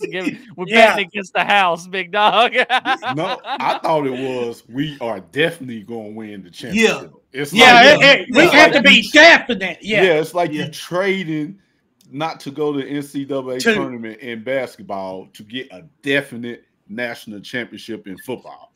That's why I thought it was. Oh yeah, if we just make the football playoffs, I'm done with that. No, because we're going to lose. If it's guaranteed, It has to be guaranteed. I would give up 2 years of not making the tournament, going to the NIT. Do we have to win the NIT though? No. You give me a championship in football. I go 2 years without you playing in the big dance. Look, I'm just telling you though, man. I've gone. The past 5 years was too much for me, bro. We got Kentucky basketball back. I just want to keep it there. No, let's quit messing with the mojo. We here. Somebody actually, it was a comment that was put earlier. Someone said it would be where's that at? Love chips in basketball. Gotta hit that football 90. Somebody said something that was pretty funny. I thought it was funny. Where is that at? Free merch for a championship. Yep. I take someone said it'd be a tragedy if we didn't make the tournament in basketball. That's how much, man, dude. Yeah, it would be. Yeah. It'd be a miracle if we win a national championship in football. Hey, look, I can awesome. imagine. I can imagine what a national championship in football feels like because I got that college football game. Look, if I really want to do it, I do it. Look, I tell you right now. Look, bro, I can daydream all I want on that. Look, man, give me we back. We back, baby. Come on now. Deep in it with Arkansas fans and tourists that smell like bacon. They never learn. Ain't nobody. How you doing, man? Welcome to the show. That's funny, bro. I take a football championship. If it was guaranteed, so stop it, Vanderbilt has. Yeah, just one, man. Just give it a bad. It would, man. In my time seeing a football national championship. Yeah. Oh man. Yeah. Oh man. That'd be Kroger Field be a dome. Yeah. For real. It will be. Hey, it'll be a dome. It'll have the 300 inch TVs on whatever it is. It'll be like there. Yeah. Like Texas Stadium. Yeah, you better go find you a genie. get you your 3 wishes. It's gonna take all 3 of them wishes to get that national championship in football. You're gonna have to expire all 3 of them to get that. I know that's why it would be so great, man. I like I said, I would give up 2 years for a national championship in football. I like this question by Peanut. It's a basketball question. Are we going to be so good as Bourne next year? Nah, it won't. Hey, it won't be boring. Nah, it won't be boring. If we are that good, it won't be boring because it's time. Yeah, it won't get old to me. No, look when I saw it the other day, 2015, when we had UCLA down 41-7 in the first half. Was that boring? No, I was just watching that game like, wow, this team is just that good.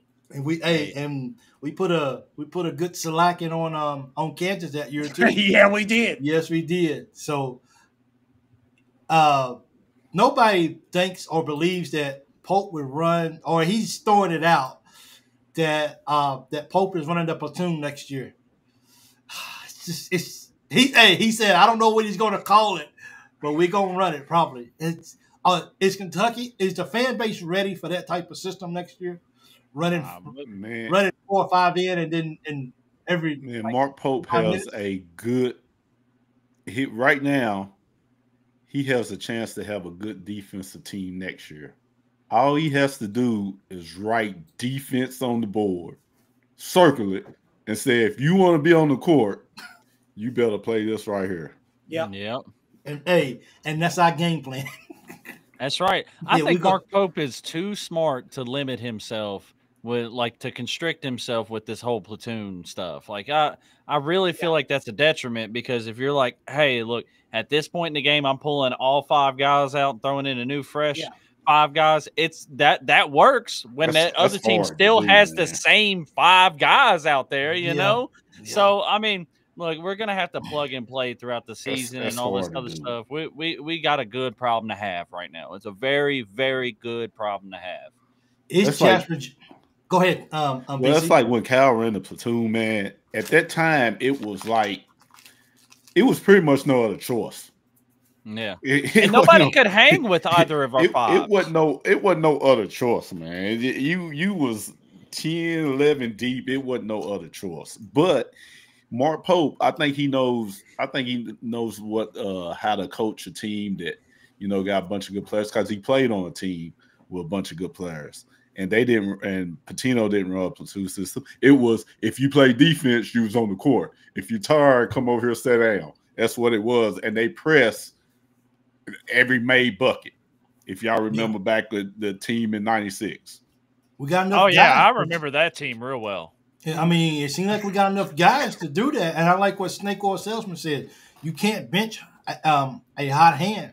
You got to leave him on the floor. So, I mean, if you got a guy or two that's hot, that's why I said if that's the case, the guys on the bench got to understand it's about getting that W and keep moving more so than it is about you getting your 15, 17 minutes of ball game. Throw that defense in there, because everybody that comes in the gym, they can shoot. Throw that defense on that board. Say, hey, if you want to play, you got to be able to play defense. If you don't play defense, you're going to come over here and sit down right beside me. Yeah. Vanny Chris says, question. He says, how can you say they will be strong defensively when all the guards you are bringing in average more turnovers than steals? Am I missing something? Well, Well, that was last year. This is a whole new year. Yeah. And good coaching will help on the turnovers, which we was okay with turning the ball over last year. We made a lot of turnovers that we shouldn't made. It was stupid. But it was unforced. But you play defense. If you turning the other team over, if you making 10 turnovers and you turning the other team over scoring, I can live with that. Chris, go ahead, Jimmy. Well, with Vanny Chris, what he's saying, I mean, did Oway, Chandler, Noah, Perry, did they average more turnovers? than what they was scoring or anything? My question is this: is that and BC, you said this. I'm sorry, Jimmy. Go ahead, big guy. I mean, he's saying that this year's team is going to be like that. That we average more turnovers than we do scoring or anything. Well, you don't know. Yeah, you don't. They ain't played one game yet. Yeah, we haven't played a game yet. I mean, if you want to bring up the past, bring up the past. Yeah. Let's talk about what's going to be happening in the future. If he's talking about one player, Jalen Lowell, that had maybe a bad year at Pittsburgh last year, look what he was put into. He had to have everything put on himself. He was the only player on that team. And if he didn't do anything, produce, and he probably had turnovers. Yeah, but what he had to do is what he had to do. At Kentucky, he's not going to have to do that. He's going to be just the player you put on the court. He don't have to make anything crazy happen. And you know what BC said early in the year? BC said something that stuck with me about turnovers. If you got the ball in your hand more than anybody, turnovers, of course, going to happen. And just like Jimmy just said, if Lowe was in that situation where he didn't have a team, he wasn't surrounded by a lot of people that can help him. So okay, then turnovers are going to be there, and one side of the floor. But when you can come in, and as Jimmy and 21 and BC said before, when you can come in and you don't necessarily have to have the whole weight of the look. We understand that if Ortega comes back next year, we understand that at least initially it's his team, and I think everybody coming in understands that, knowing that that this is Ortega's team. But even Ortega won't have to have the whole pressure of the team on his shoulder every single night because he's surrounded around good players. Then now everybody can play their game. Now you don't feel like that you got to do everything every single night. And I think when that happens, when the ball is distributed and it's not in your hand 40 times in one night, everything, that goes down and everything can go up. That's supposed to be positive. That's just my take, BC. I got a question, fellas. And 21. Is it really Ortega's team? Do we really do that in college basketball? Well, like I know NBA, you have it's a certain player's team and this and that, but do we really go there in college basketball? I'm not. Now, correct me if I'm wrong. I'm not really familiar with in college basketball that it was like a certain guy's team. Well, because coaches are always here, and then the players are here. But I never really, of all the great players, I never really heard like, okay, it's this team in college basketball. Okay, I get where you come from. Correct me if I'm wrong. I'm just I never really heard it. Well, I feel like what more so what that means is like Florida was Walter Clayton Jr.'s team this year. I mean, he was just the best player on that team, and he was like, "Hey, we need a play, we need a bucket, we need somebody to lead right now." Yeah, he might have been the best player, but it wasn't the mindset of it's his team, versus an NBA player. Oh but he was the go-to guy, but it wasn't like because college it seems like it's more collective. It's not a person that sticks out. Usually it's the coaches, but it's not. Even if you're the best player, you're not the one that like sticks out. It's more the team. Yeah. Well, I guess for me, it's more so it's not being. It's Ortega's team. Ortega, he has the rings to go do what he wanted to do. The point is Ortega kind of being because everybody left. That started except Ortega, right? So Ortega kind of knows the ins and outs of Kentucky in the sense of, okay, I kind of know how this whole thing works here at Kentucky. I kind of I understand who Coach Pope is as a coach. So it's not necessarily like, Ortega, you got to go out every single night. And if you don't score 20 points a ball game, then we're not going to be successful. The point is when the new guys come in, they start feeling their way around the program and start feeling their way around how things are done at Kentucky. I think it's going to be eyes on Ortega with being a senior and guys just kind of, okay, let's kind of see how Ortega kind of goes about his business and goes, I mean, you could have Garrison in a sense too, but let's be real. Garrison didn't play a big part like Ortega did last year. So when you bring Ortega, I mean, with Ortega there, they're going to be like, okay, how does this system work? What goes on here at Kentucky? So they're going to be watching Ortega, not necessarily to be the guy on the court, but just kind of get them in a sense of how Kentucky basketball is ran. But on the court, just like you said, it has to be a team guy. And that's why I'm glad that Wilkinson didn't go to Kentucky, because he showed that it was about him being the guy. And you can't be the guy in college basketball. It's got to be a team effort.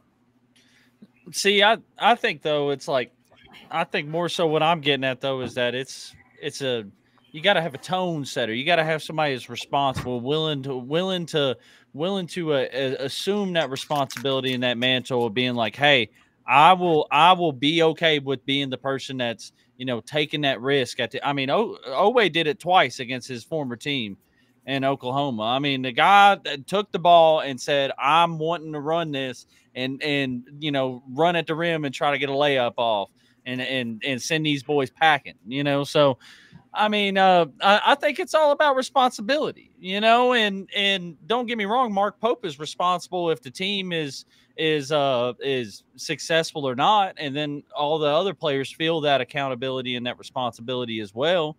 But you got to have a tone setter. You got to have somebody in the organization that motivates everyone else and is like, guys, like, Mike, it. This is an NCO's job. We're talking about who's our first sergeant here. Whereas Mark Pope's the commander.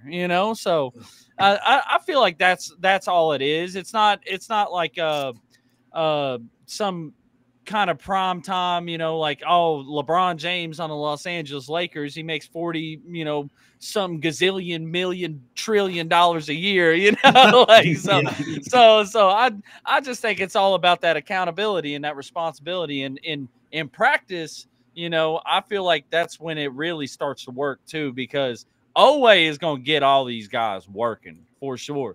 That guy is a gym rat. If y'all haven't seen it, Mark Pope says that he'll FaceTime him randomly, and the guy's always in the gym. Like, he's not out doing something or something. Like, I'm willing to bet he got his hair cut in that gym. I'm just saying it. and to kind of piggyback off what 21 was saying, I think that's kind of like, okay, I'm already, these other guys, they may be gym rats too as well, but they know that Ortega was there. He already knows a little bit of what Coach Pope's mindset is and what his expectations is here at Kentucky. Now, I know that Coach Pope has already kind of spoke to the players and already gave them his expectations. But sometimes as a coach, as a dad, as a leader, you kind of sit back and want to see who's going to take that extra initiative to do more than what they're asked to be done. And I think if Ortega's already there at Kentucky and if he's already a gym rat, then I think the other guys are going to be like, you know what? He's been here. Coach Pope is probably liking this. Of course, all coaches in college are going to like that. So let's just be real. All coaches like when their guys put in the extra work when they're not being told to. But just kind of setting the way, setting the standard in a way of what goes on at Kentucky. I think that's kind of why I like to say that it's Ortega's team when they first get to campus is he's going to be kind of showing the way. But when you get on the court, it's collectively got to be everybody on one mindset that's here to do it. Yeah. Peanut says, do we have too many guys that are trying to get to the NBA? Will that cause an issue with buying in? And Peanut, that's kind of the that's kind of the mindset that I had earlier. Is that we got supposedly some good players, but what about the egos? And as long as Coach Pope can take those egos and have them put it to the side for the betterment of the team, I don't think we have any issues. I just no one knew if it would start last year. So, it's just that's a good question though, BC, because you're absolutely right. It is mostly team ball because in the NBA, hey, I'm a first round draft pick. Man, this is my team. You know what I mean? But in college, it's like, But let me ask you a question though, BC. If Aberdeen comes in and says, "Now I'm making $2 million," how much you making? Oh, I'm making 500,000. Well, I'm more important to you. Is that where we're going in college basketball? All depends on who the person is. I guess so. Yeah. But hopefully Coach Pope can get these guys going. Yeah. Which just I got faith in Mark Pope. Oh yeah, absolutely. He played on a good team. He know what it takes with a bunch of guys that can play and got egos, and he knows how to get it done. Cal was good with doing that. Yeah, Cal and was. I think Pope he's got it taken care of. He played in the league. He's been around athletes all his life, different kinds of athletes. So. Yeah, he's well versed in that as well. Yeah, Garrison Cornish, Love. Man, that's a big time middle right there. Yeah, picking is starting. That's what they're doing right now in the chat. Is they're just going back and forth with their starting fives, and I don't even know where to start on mine, man. I think Oweh's the only one that's safe to be the starter. I mean, maybe Diabate or Quaintance. They're. Well, I think Jalen Lowell's going to start at point guard. You think so? Yeah. So are we all in agreement that Jasper Johnson's coming off the bench this year? I don't know. He could still be shooting guard. He could. Is he going to beat out Aberdeen and Oweh? I don't know. Oweh will be our small forward. Oweh is going to be starting along with, I would say, Jalen Lowell. And if Jasper can play like y'all say he can, Oweh will be 3. Yeah. Jasper can back up the point, or he can play. He's a combo guard. He can play. If he can play like if he can play like you say he can, he gonna be starting. Lord, are you going to take experience? If he can play. Hey, he don't have experience. He has a little bit of talent coming out of high school. If he's 16 years old and can play, he gonna be playing. He's gonna play minutes. I'm not gonna say he's gonna start. He's gonna play 20 plus minutes. If he's a real good player, like you say he is, he's gonna start on this team. Oh, okay. If he's a diaper dandy, he's starting. I don't know too many diaper dandies come in college and don't start. I mean, so what's the story with Malachi Moreno then? I mean, do y'all think he's coming off the bench? He's a McDonald's All-American. You think he's going to start? If he can play, yeah. If those he's not going to start. He's not going to start over Acquaintance. Here's what I'm saying. Hear me out. If they can play, they can all play basketball. Everybody on this 13-man roster, but you all cannot start. But if them freshmen can play, and they are good, and they like freshmen we have gotten in the past, they're gonna be starting. Should we formulate our own our starting fives here, guys? Should we do that? Go, yeah. We can do that. This is Pope's era, not Calipari's area. The freshmen don't start automatically when they come into college basketball now. I agree with Jimmy. But Jasper's not going to start, and neither is Moreno. Okay, let me ask you this: would Nipple and what's his name? Would they start on this team? Look, on our team right now? On this team coming up? Flagwood.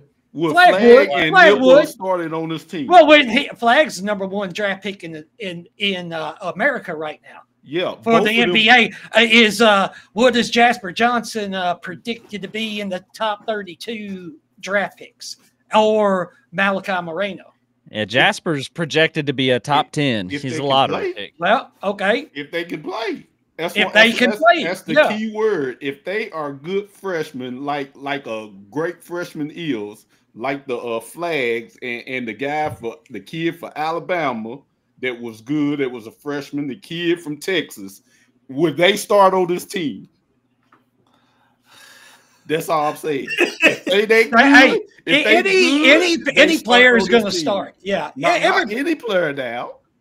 Not any player. Yeah, but you got to be a burger boy. I'm just saying these other players are coming from other teams, and they coming from other teams.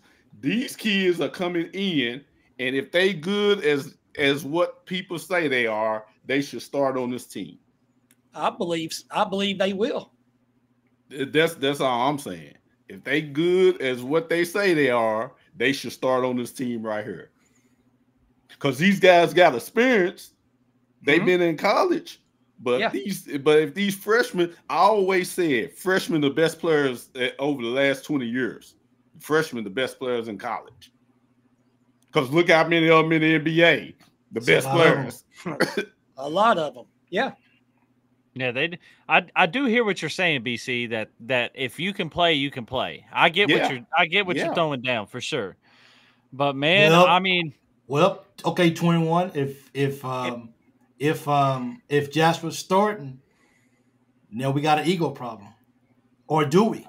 I don't think so. I think all of the guys here were recruited through the transfer portal with the understanding, hey, you're coming here to buy into a system. I don't think Mark Pope promised anybody anything other than, hey, you gonna work hard and you gonna learn how to be a team and you gonna try to help us win a national championship. That's what I feel like was the pitch right there. You want a shot at winning a national championship? Come join the Avengers, big dog. I heard the Jasper kid can play. He can play. Yeah. He's a baller. Now the big guy, they say he's, the question mark. But I heard Jasper can play. He's gonna go ahead, Jimmy. When he's on the court, he's gonna ball out. He's gonna show everybody he deserves to have that Kentucky uniform on.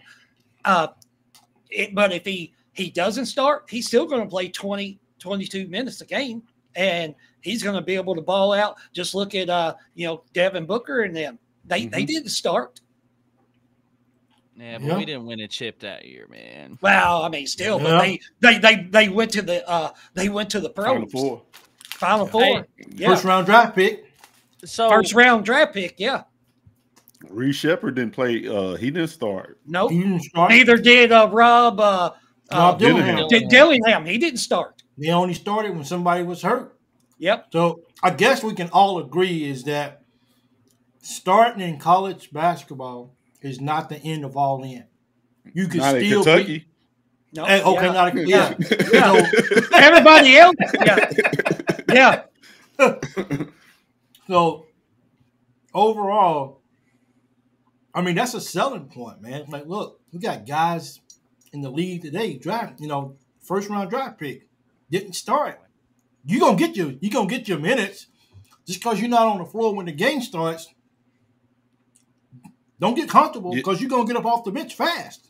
But Dillingham and Risha stayed. Yeah. They're not like the SGAs and the Bookers. Yeah, Bookers. It's a different breed. Yeah, that's different breed right there. Oh yeah, those guys should. But they could have stayed another year. Yeah, both of those guys could.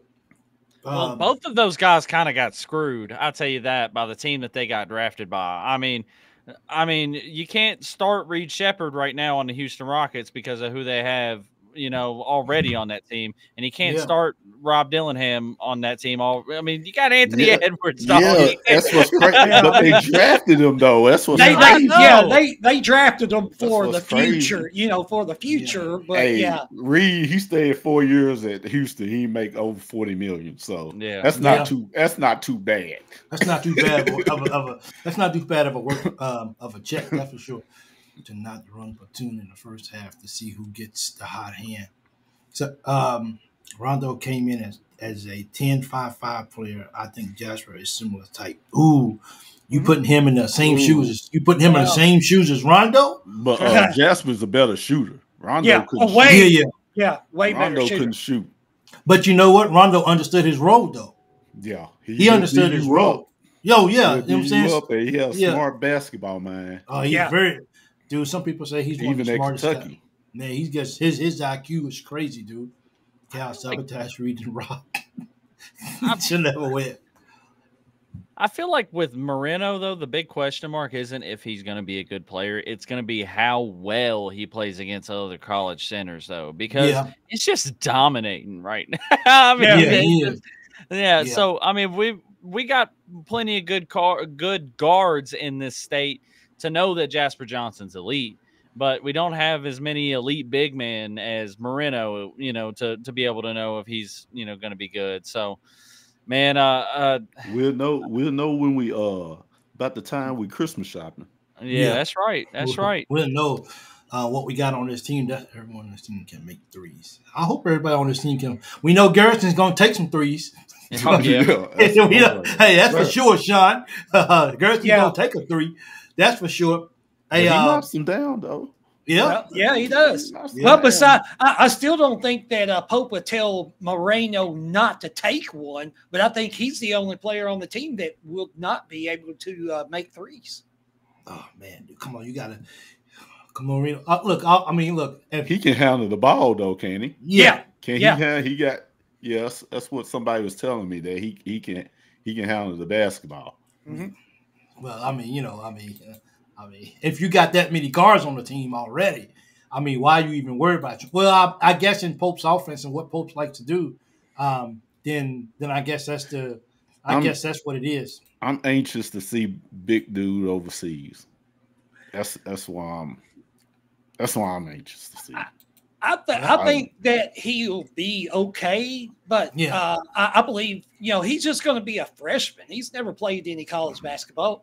He's going to need his growing to be under playing with Quaintance, Garrison, Moreno. I believe he's going to play the forward position. He's never going to probably play the center unless they have just maybe a 5-minute stretch, but I still think he's going to be a great knockdown shooter.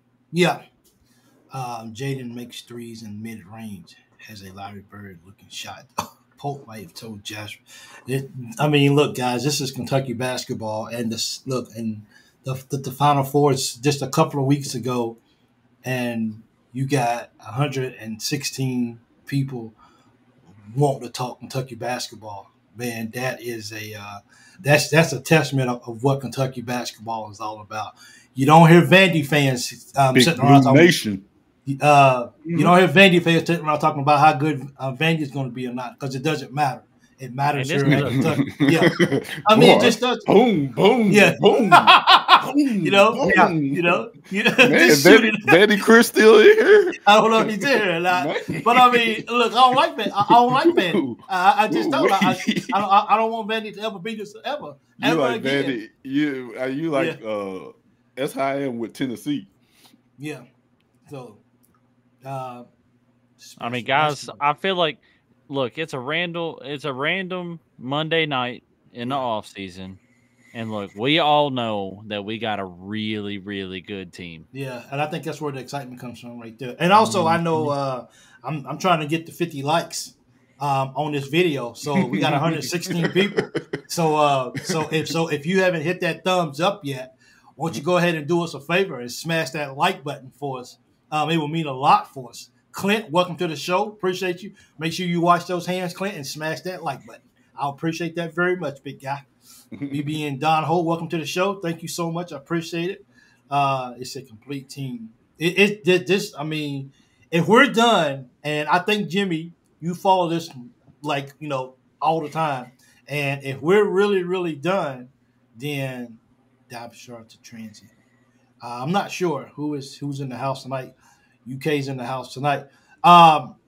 We just got to get this season going. And can football season start and be over with tomorrow, please? I'm sorry to say that because I love football too. Now,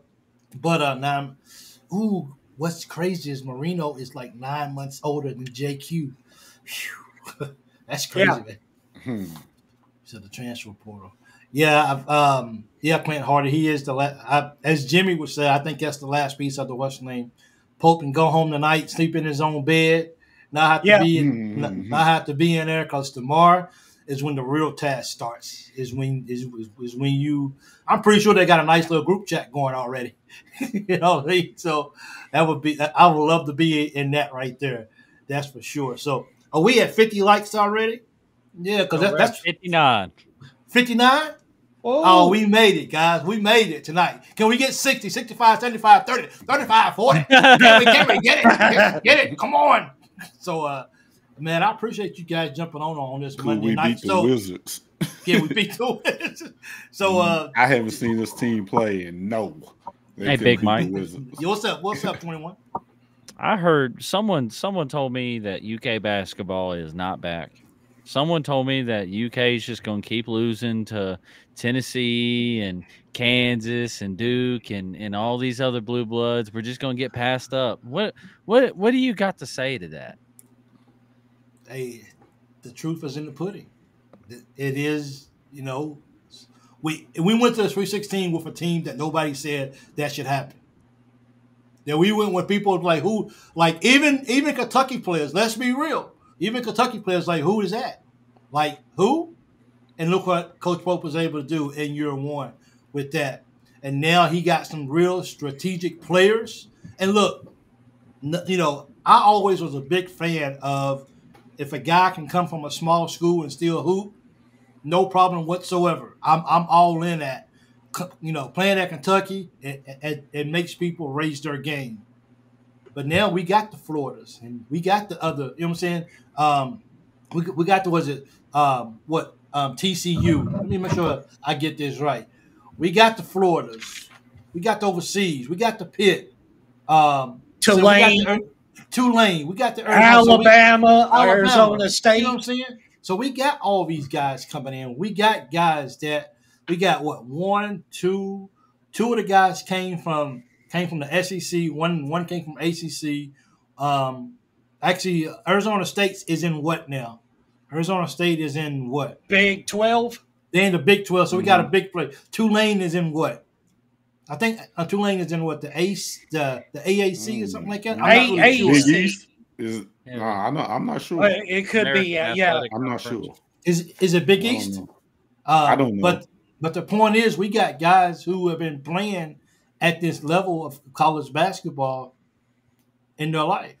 So they understand that, they're gonna come in here and the goal of it is to let's get a championship. We got one guy that's a national champion coming to Kentucky. And just when this semester is over, in next month, guess what he's doing? He's moving up to interstate. He's coming up to Lexington. So he's gonna be cold in the winter, but he'll be at Kentucky. So, he's coming from that Florida weather. But with $2 million, I ain't never cold. That's for sure. Never gonna get me called. I watched Tulane play this year at Mason game. He's good. I mean, we got some players, man. We do. And I think Coach Pope is going to be smart enough to be able to use all these guys together collectively to win some ball games. I really wonder what that's like being on campus and you walk past Coach and you going somewhere else. Ooh, that's right. Oh, you mean as a transfer? Can I get in the gym today? Nope. Go to Kentucky's gym. Yeah. Ooh. But you know what? Here's the thing, though. These guys, I'm pretty sure that these coaches, say like a Florida coach. They know it's business. Yeah, they know it's business. But I'm pretty sure until he's full. Well, he already signed, I assume. So I guess he would have to go back and I guess if they say ask to get out his NIL or whatever it is. But we just first team to 1,000 wins, first team to 2,000, almost first to 25, and would be first to 3,000. I'm wondering why they waiting to pass us up. Don't understand that. Not really. Is that the odds? If it is, no. That's the win totals. We was the first to 1,000 wins. Yeah. First to 2,000. We're almost close to 2,500 now, and I guess they're thinking that we're going to be the first to 3,000. But okay. So see, that's why I got you guys on here because I need some schooling. But see, hey, I'm like the players that come in up under Coach Pope. Teach me, my friend. Yeah, help me be better. I'm okay with that. You know what I mean? Help me be better. But anyway, hey guys, thank everyone. We met our goal tonight of at least 50 likes. I appreciate that. Would have been nice to get 100, but hey, we had fun tonight. 21, BC, Jimmy, all you BBN fans out there that came out for the family reunion of the BBN. We want to say thank you.